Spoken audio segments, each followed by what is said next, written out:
The massive observation ship drifted silently through the dark void of space, its surface rippling like water in moonlight. Inside, Commander Gray of the Shades stood watching the main display, his naturally transparent form barely visible even to his own kind. Their race had spent thousands of years perfecting the art of invisibility, evolving beyond mere camouflage into true masters of light manipulation. "Status report," he ordered, his voice a soft whisper that carried across the bridge. The Shade never spoke loudly. They had no need to.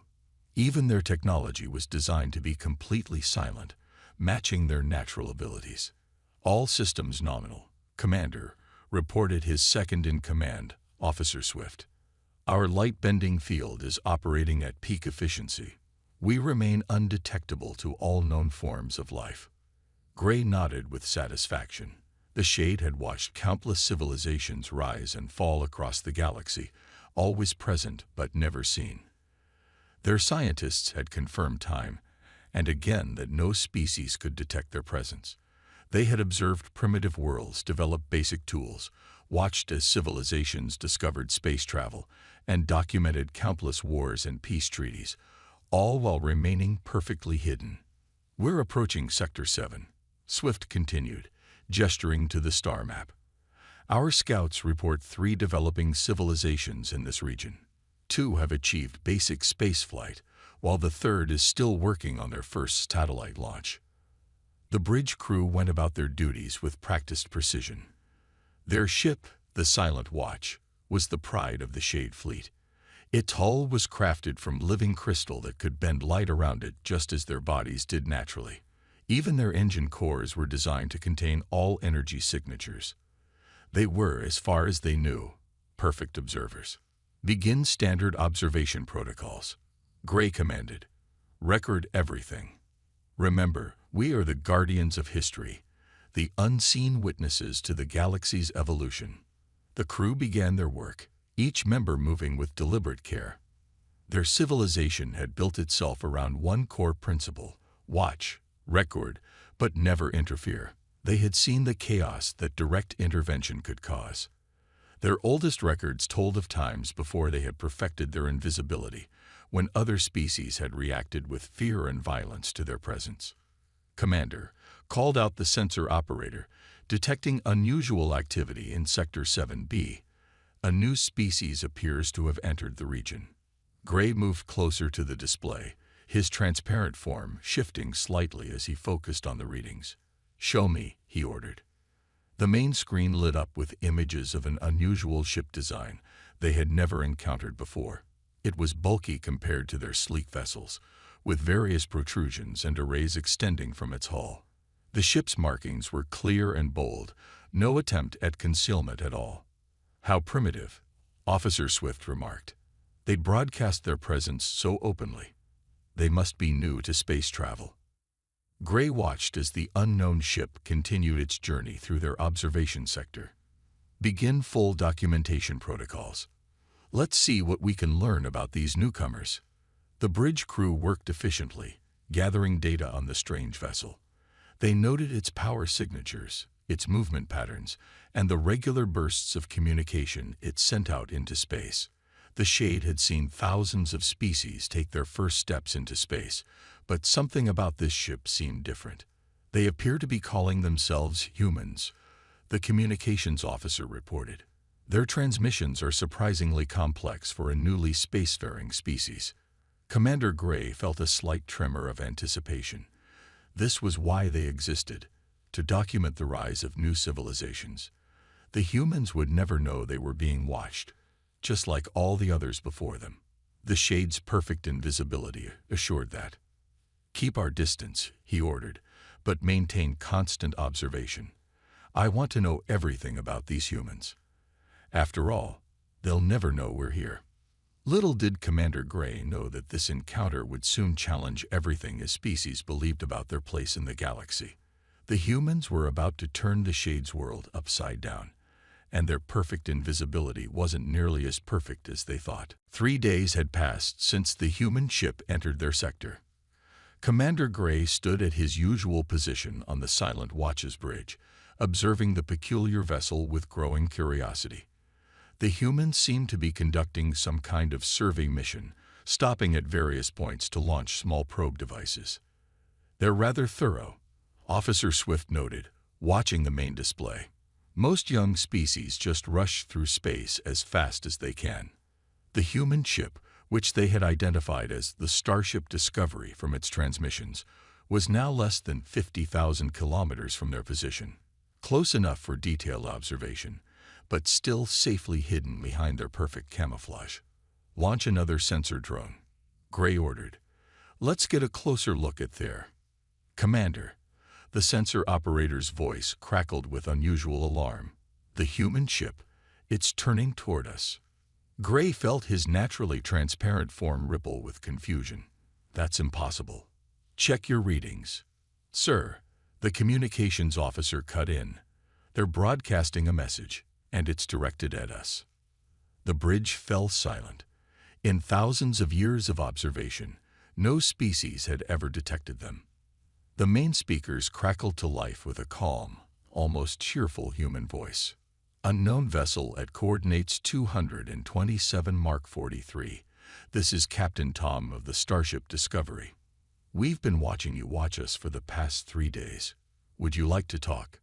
The Shade crew stared at each other in shock. Commander Gray's form flickered rapidly, a sign of extreme stress among his kind. "How?" Swift whispered. "Our light-bending technology is perfect. We're completely invisible." "Sir," the sensor operator called out, his voice shaking. "They're using multiple detection systems. I'm reading. Thermal imaging arrays, electromagnetic sensors, gravitational distortion detectors, and something called radar aimed directly at us." Gray watched in disbelief as detailed scans of their ship appeared on the human vessel's external displays, clearly visible through their long-range cameras.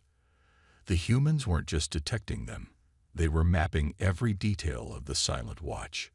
"Another message coming in, sir," the communications officer reported.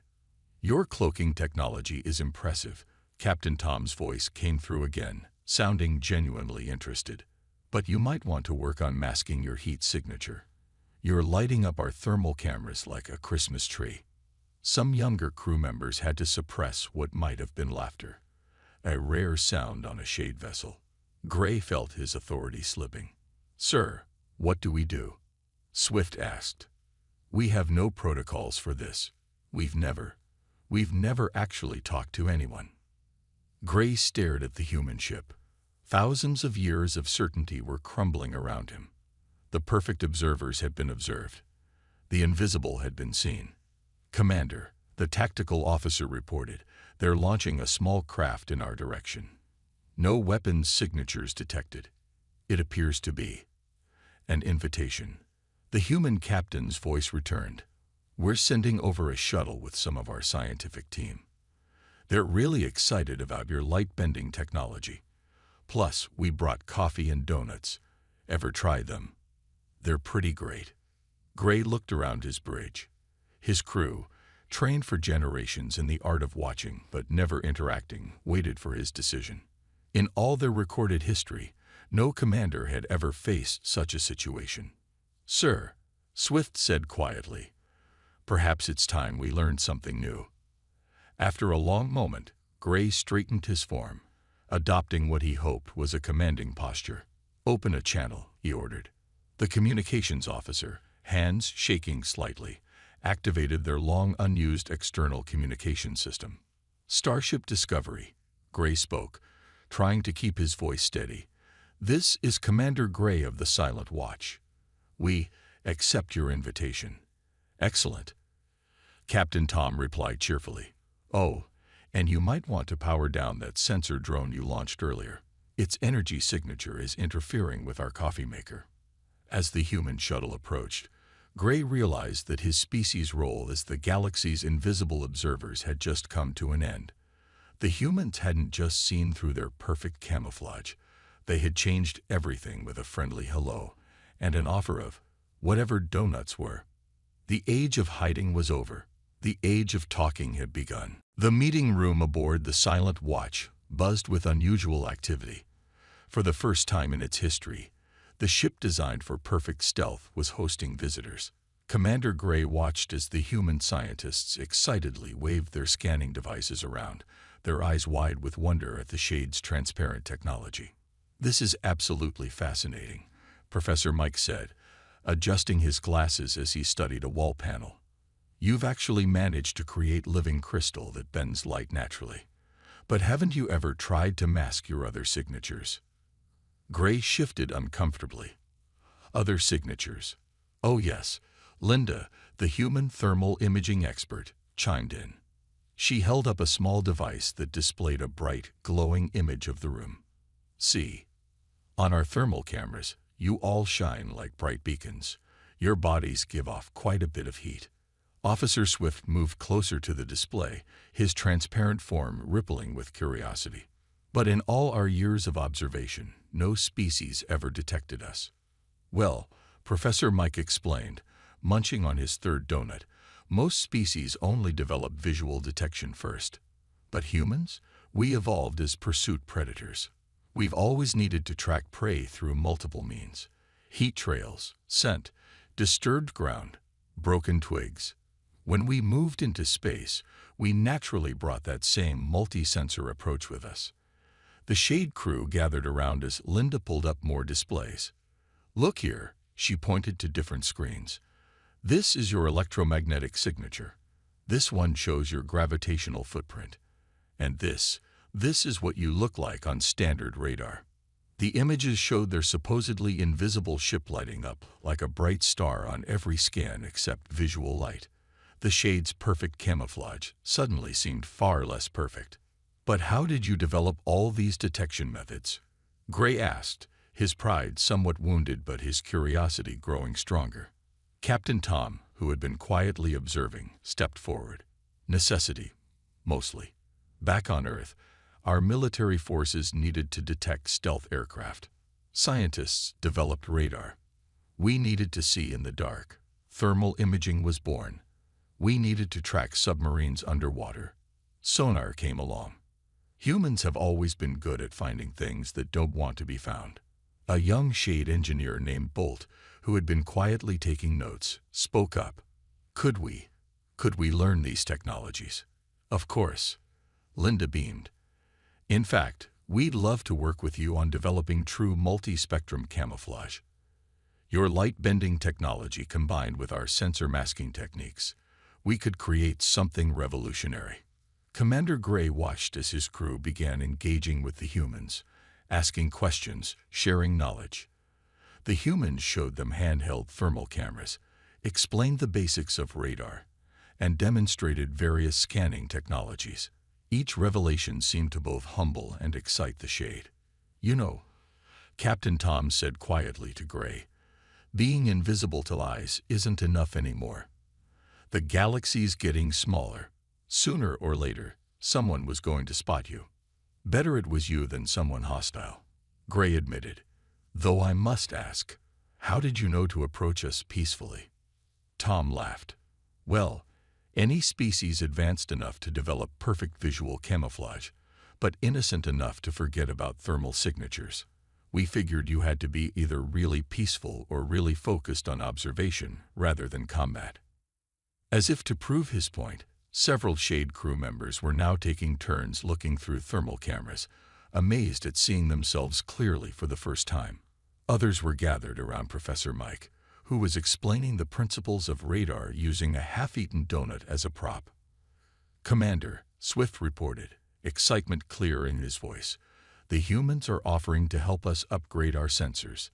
They say we've been missing about 60% of what's happening in space by relying only on visual observation." Gray looked around at his crew, seeing their enthusiasm for learning these new technologies. The humans had not just exposed their limitations, they had opened up whole new ways of seeing the universe. "Well," Gray said to Captain Tom, "it seems we have much to learn from each other. Though I must admit, these donuts of yours might be the most revolutionary discovery of all." The humans laughed, and for the first time in known history, the Shade joined in. Their perfect invisibility might have been broken, but something far more valuable was being built in its place. The grand chamber of the Shade High Council had never been so noisy. For millennia, the massive crystal hall had hosted only whispered discussions and silent observations. Today, it echoed with heated debates and confused arguments as the council tried to handle their first diplomatic crisis. "This is unacceptable," Elder Mist declared, his transparent form flickering rapidly with agitation. "We are observers, not participants. We cannot simply start talking to other species." "But they already know we're here," Council Member Beam countered, gesturing to the human delegation waiting patiently in the reception area. "We can't exactly go back to hiding." Commander Gray stood before the council, feeling the weight of responsibility on his shoulders. His decision to accept contact with the humans had sparked this unprecedented situation. "The humans have already shared their sensor technology with 3 other species," Gray reported. "Soon, everyone will be able to detect us. We must adapt or become truly vulnerable." The council chamber erupted in more arguments. Some members had completely lost control of their light-bending abilities, flickering in and out of visibility like broken holograms. Others had turned almost completely solid, a sign of severe stress among the shade. "Order," High Elder Shadow commanded, his voice unusually loud for their species. "We must address this situation with clarity." "Commander Gray, bring in the human representatives." The massive crystal doors slid open, and Captain Tom entered alongside Ambassador Jack. The humans walked confidently, but their eyes were wide with wonder at the spectacular chamber. The walls sparkled with living crystal, and hundreds of semi-visible Shade Council members filled the tiered seats. "Wow," Jack whispered to Tom. "It's like being inside a giant diamond filled with ghosts." "Honored Council," Ambassador Jack spoke clearly, having been briefed on Shade protocols. "We come seeking friendship and mutual understanding. Humanity believes that diversity makes us all stronger." Elder Mist floated forward. "But you have destroyed our way of life. Our entire society is built on being unseen, unnoticed. What are we supposed to do now?" Jack smiled diplomatically. "With respect, Elder, being unseen doesn't mean being alone. Humanity has much to learn from your thousands of years of observation, and you might find that active participation in galactic affairs brings new opportunities." "Opportunities?" Council Member Beam asked, curiosity evident in his voice. "Indeed," Captain Tom joined in. "Your light-bending technology, combined with our sensor knowledge, could revolutionize space exploration. Your observational records could help prevent conflicts between species. You could be mediators, peacekeepers." The council chambers buzzed with surprised discussion. The concept of using their abilities to actively help others was completely foreign to them. But we have no experience in diplomacy," Elder Shadow admitted. "We don't even know how to begin." "That's okay," Jack replied warmly. "Nobody's born knowing diplomacy. We'll help you. In fact, we've brought some traditional Earth diplomatic aids to help break the ice." Tom opened a container, releasing the aroma of fresh-baked cookies into the chamber. Several council members inadvertently became fully visible in surprise. "Food sharing," Jack explained, "is a universal way to build friendship. Would anyone like to try one?"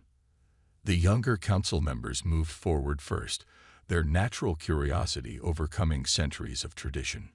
Soon, the strange sight of transparent beings carefully handling cookies filled the chamber. "These are quite good," Elder Shadow admitted, his dignity slightly compromised by cookie crumbs floating in his transparent form. "See," Tom smiled. "Diplomacy isn't so hard. It's just about finding common ground. And everyone loves cookies."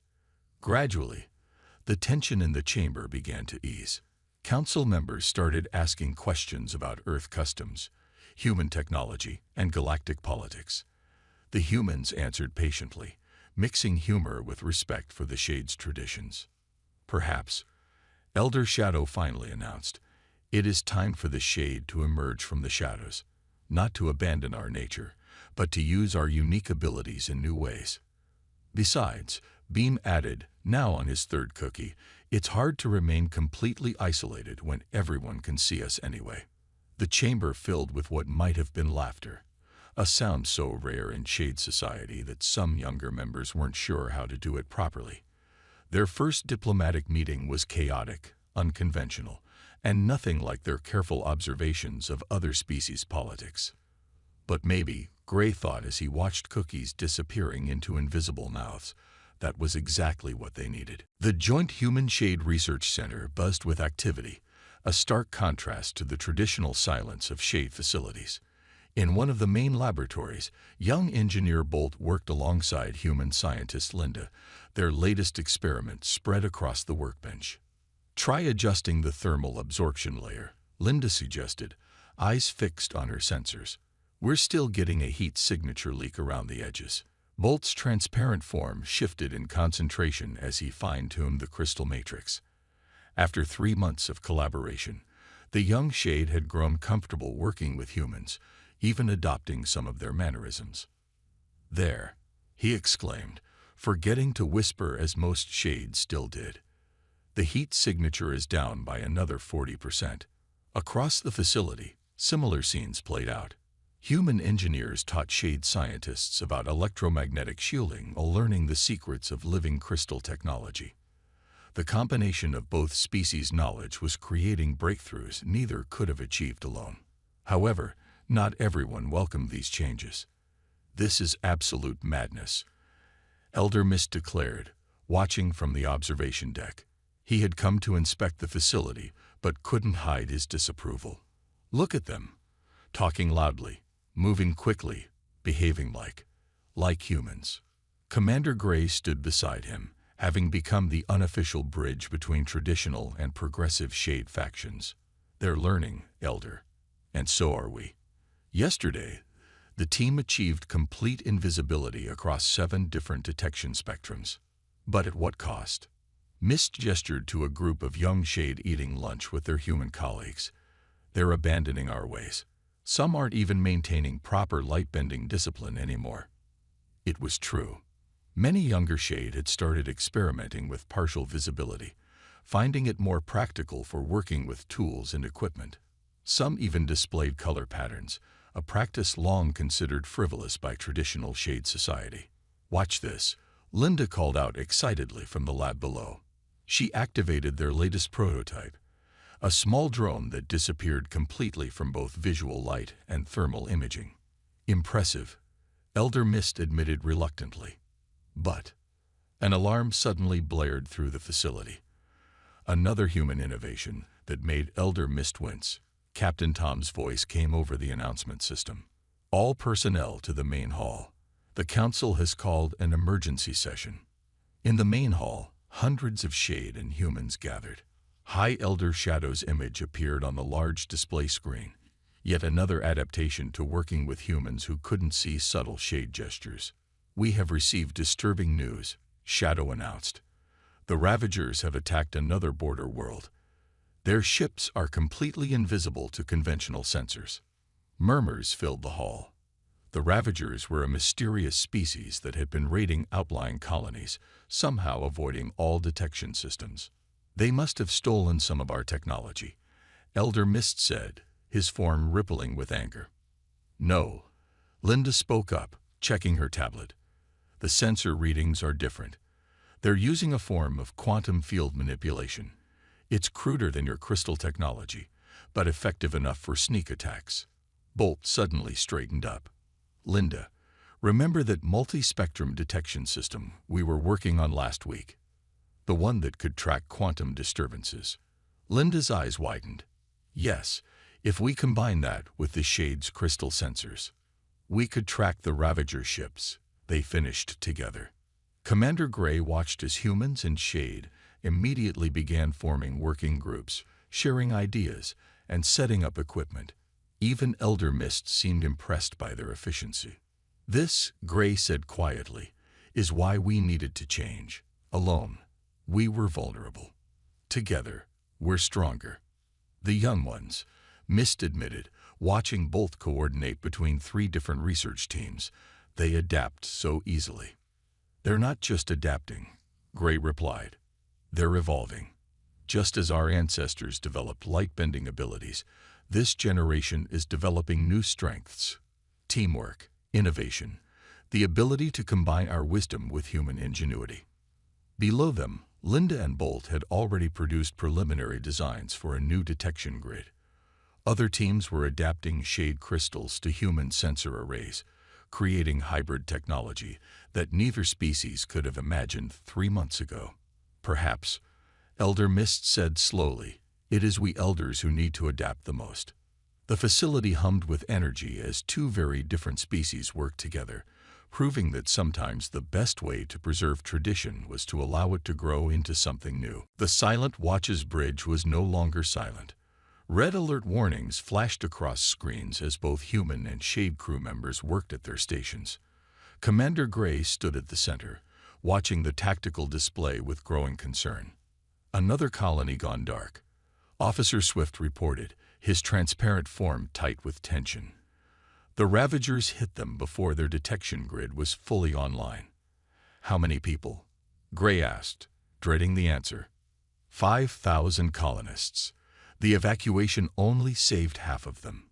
Swift's voice carried the weight of guilt. We used to watch this sector. If we had warned them earlier." The words hung heavy in the air.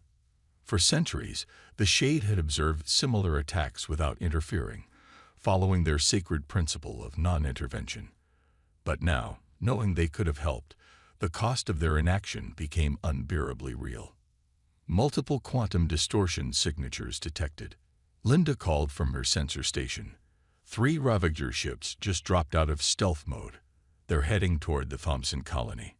"Thompson has 15,000 civilians," Captain Tom added from his advisory position. "Their defense systems aren't ready for this kind of attack." Gray felt the eyes of both his Shade crew and their human partners upon him. In the past months, the Silent Watch had been retrofitted with hybrid technology, combining shade crystals with human sensors. They were possibly the only ship that could stop this attack.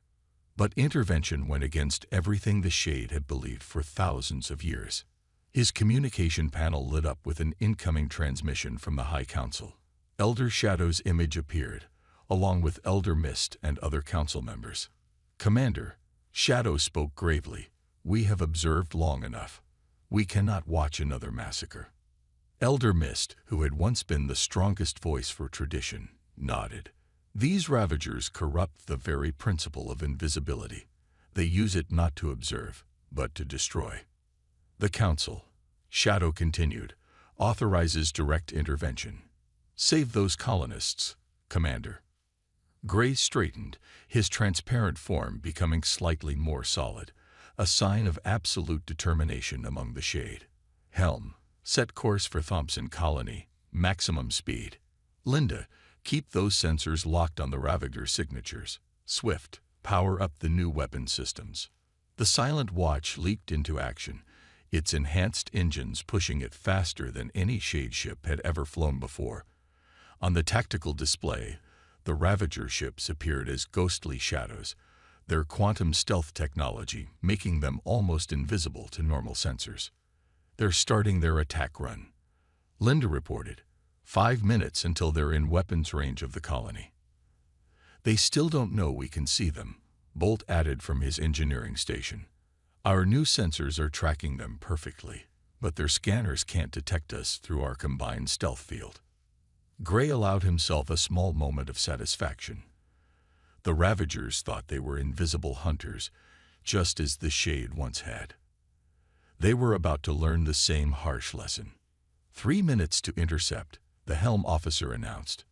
"Weapons locked on their engine signatures," Swift reported. "The crystal-focused beam arrays are ready." 2 minutes. Gray watched the tactical display, timing their approach perfectly. "All hands, prepare for combat. For the first time in our history, the Silent Watch will live up to its name. We are not here to just watch anymore." The Ravager ships came into view on the main screen, their dark hulls barely visible even to enhanced sensors. They were completely focused on their target, unaware of the Guardian approaching from their blind spot. 30 seconds. "Remember your training," Gray commanded. "Humans and Shade together. We are stronger than they could imagine." 10 seconds. Gray took a deep breath. "Swift, target their propulsion systems. Let's show them what happens when Watchers become warriors." The Silent Watch dropped out of stealth mode directly behind the Ravager squadron. Before the raiders could react, precisely targeted beams of energy, focused through living crystals and guided by human targeting systems, lashed out across space. The battle to save Thompson Colony was about to begin, and with it, a new chapter in Shade history. They were no longer mere observers of the galaxy's story. They were finally becoming part of it. The time for watching had ended. The time for action had come. 1 year after the Battle of Thompson Colony, the Grand Observation Hall of the Shade homeworld hosted a ceremony unlike any in their history. The massive crystal chamber, once used only for silent watching, now buzzed with voices speaking dozens of languages. Representatives from 20 different species had gathered to celebrate the formation of the new Galactic Protection Force. Commander Gray, now Admiral Gray, stood on the central platform alongside human and Shade officials. The Silent Watch, newly rebuilt and upgraded, hung visible in orbit above them, its crystal hull gleaming in the starlight, a symbol of how far they had come. A year ago, Gray addressed the gathered crowd. "We learned that true strength isn't found in hiding, but in standing together. The Battle of Thompson Colony taught us that." The massive screens behind him displayed footage from that historic battle. The Silent Watch's first attack had disabled 2 Ravager ships immediately. The third had tried to flee, only to run straight into a waiting human battle group. That day had marked the beginning of the end for the Ravager threat. "The Ravagers thought themselves invisible hunters," Gray continued, "just as we once did. But they, like us, learned that no one can hide forever. The question is what you do when you're finally seen." Lyndon, now the chief of Human Shade Technology Integration, stepped forward to activate a holographic display. It showed the new defense network that now protected colonial space, a combination of Shade crystal technology and human sensing systems. "Our latest stealth detection grids can track any ship in protected space," she explained. "But more importantly, we've learned to use invisibility not to hide, but to protect." Bolt, wearing the new uniform of the Joint Force, demonstrated by activating a nearby crystal panel. The entire chamber briefly vanished from view, then reappeared. "We can now extend our light-bending fields around entire colonies," he announced proudly. "Combined with human sensor jamming technology, we can hide those who need protection, not just ourselves." Captain Tom, his uniform now bearing both human and Shade insignia, stepped up next to Gray. "The Ravagers' final attack was 3 months ago. They never knew what hit them. Hard to be a predator when your prey can turn invisible and your stealth doesn't work anymore." Laughter rippled through the crowd, a sound that no longer seemed strange in Shade halls. Even Elder Mist, watching from his council seat, allowed himself a visible smile. "But our greatest achievement," Gray continued, "isn't the technology we've created or the battles we've won. It's the change we've undergone as a people." He gestured to the young Shade officers working alongside humans and other species throughout the chamber. Some maintained traditional full invisibility, others displayed partial visibility, and some even showed creative color patterns, all accepted ways of being Shade now. "We were once consumed by the need to remain unseen," Gray said. "We watched countless tragedies, telling ourselves that observation was enough. But our human friends taught us that sometimes the greatest wisdom comes from joining the story, not just watching it." The chamber's crystal walls pulsed with soft light, a traditional Shade expression of strong emotion. Human scientists had recently discovered that these pulses actually transmitted complex encrypted data, suggesting the Shade had been communicating through light itself all along. "Today," Gray announced, "we launched the first joint patrol fleets, Shade stealth technology and human ingenuity, working together to protect all worlds from those who would abuse the power of invisibility." The crowds cheered as the first ships took off. sleek crystal vessels with human sensor arrays, crewed by both species. Above them, the Silent Watch's crystal hull transformed from invisible to a proud display of iridescent colors, a final symbol of how far the Shade had come. Elder Shadow rose from his council seat, his form fully visible, something unthinkable a year ago. We once believed ourselves the perfect hunters because we could not be seen. Now we understand that true perfection lies not in hiding from the galaxy, but in helping to protect it. As the celebration continued, Gray watched humans and Shade mingling freely, sharing stories and plans for the future. They had evolved from hidden observers to active guardians, from solitary hunters to united protectors. The age of invisible watchers was over. The age of visible allies had begun.